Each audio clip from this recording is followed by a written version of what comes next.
শুভেন্দু অধিকারী, দিলীপ ঘোষ, সুকান্ত মজুমদার কি ভাষায় কথা বলো, কি ভাষায় কথা বলো? যখন জয় বাংলা বলবে ছেলে জয় বাংলা বলবে। এটা আমাদের ঐতিহ্য, আমাদের পরিচয়।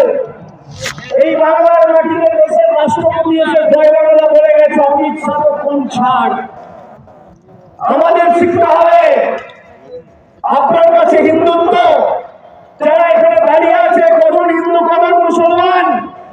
আজকে এসআইআর ঘোষণা হওয়ার পর প্রায় ৭৮ জন প্রাণ দিয়েছে, মারা গেছে লাইনে দাঁড়িয়ে, বিয়েরা আত্মঘাতী হয়েছে।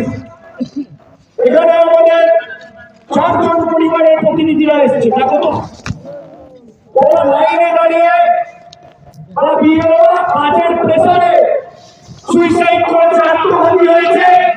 অপরিকল্পিত এসআইআর কে দায়ী করে তার বিরুদ্ধে